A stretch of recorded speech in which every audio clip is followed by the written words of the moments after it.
প্রতি বুথে 100% নিরাপত্তা দরকার। আর সেই কারণে হাইকোর্টে জনস্বার্থ মামলা শ্রমিক ভট্টাচার্যর। ভোটের আগে সব বুথে নিরাপত্তা সমীক্ষার আবেদন। এর আগে দিলীপ ঘোষ, সুকান্ত মজুমদার কেন্দ্রীয় বাহিনীর পক্ষে বারবার সওয়াল করেছেন এবং দিলীপ ঘোষ বলেছেন প্রতি বুথে কেন্দ্রীয় বাহিনী দরকার।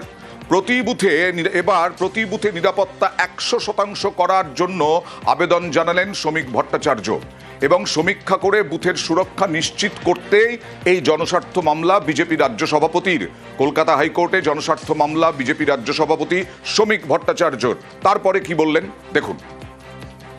পশ্চিমবঙ্গের কোনো ভোটই তো নিরামিষ হয় না। কেন্দ্রীয় বাহিনীর নিরাপত্তা থাকার পরেও কিভাবে ইন্টিমিডেশন চলে, কিভাবে ক্যামেরাকে বন্ধ করে দেওয়া হয়। সিআরপিএফ থাকে তো বুথের বাইরে পর্যন্ত, কিন্তু গোটা বুথের মধ্যে যখন মানুষ ভোট দিতে ঢুকে তারা কি অবস্থায় ভোট দিতে ঢোকে। নির্বাচনকে অবাধ এবং শান্তিপূর্ণ করতে গেলে শুধুমাত্র ওই ভোটার লিস্টের এসআইআর করলে চলবে না, বুথকে সুরক্ষিত রাখতে হবে, নজরদারি বাড়াতে হবে। সম্পূর্ণ তাদের নজরদারিতে নিশ্চিদ্র নিরাপত্তার মধ্যে মানুষ ভয়মুক্ত হয়ে যাতে নিজের ভোটাধিকার প্রয়োগ করতে পারেন সেটা দেখবার দায়িত্ব নির্বাচন কমিশনের।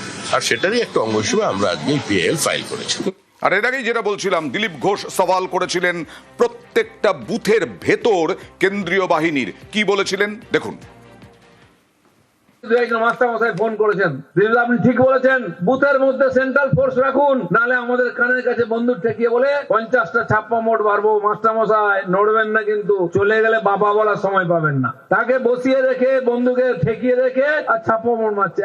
50 থেকে 100টা ভুয়ো ভোট। ভাবুন 250টা যদি বুথ হয় একটা বিধানসভায়, কত ভোট পড়লো? ওটাই তো লিড আছে। তাই এবারে নির্বাচনে না ভুয়ো ভোট না ছাপ্পা ভোট, ভোট দেবে পশ্চিমবাংলার যারা ভোটার তারা। তারপরে যদি জিতে আসে টিএমসি, তাহলে মানবো হ্যাঁ মানুষের জাজমেন্ট।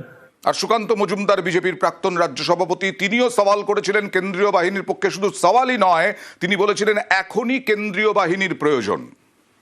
গণতন্ত্রকে হত্যাকারী প্রয়াস ভারতীয় জনতা পার্টি মেনে নেবে না। প্রয়োজনে যদি এখন থেকে কেন্দ্রীয় বাহিনী নামাতে হয়, এখন থেকে কেন্দ্রীয় বাহিনী নামাতে হবে। আর তৃণমূল মুখপাত্র অরূপ চক্রবর্তীর পাল্টা আক্রমণ, ভোট তো দেবেন মানুষ, মানুষই ভোট দেবেন তৃণমূলকেই, কেন্দ্রীয় বাহিনী ভোট দেবে না। নিরাপত্তার অজুহাত দিয়ে গতবার প্রায় 900 কোম্পানি সিআরপিএফ আনা হয়েছিল 21 বিধানসভার ভোটে। ভোট দিয়েছিল বাংলার মানুষ। আমেরিকান কমান্ডো আসুক বা রাশিয়ান রুশ ফৌজ আসুক, ভোট দেবে দিনের শেষে বাংলার মানুষ। যে 10.5 কোটি মানুষের জীবনের নিরাপত্তা দিয়েছে মমতা ব্যানার্জির সরকারের প্রকল্পগুলো, সেই মানুষ যখন ভোট কেন্দ্রে যাবে, মানুষ ভোটটা অটোমেটিক্যালি মমতা দিকেই দেবে। ওরা নিজেদের ঘরের মায়েদের, বোনেদের, বউদের বিশ্বাস করে না। ওরা কেন্দ্রীয় বাহিনী আনাবে। ওরা রাষ্ট্রপুঞ্জ থেকে শান্তিরক্ষী বাহিনী এনেও ভোট করালে তৃণমূল কংগ্রেস 250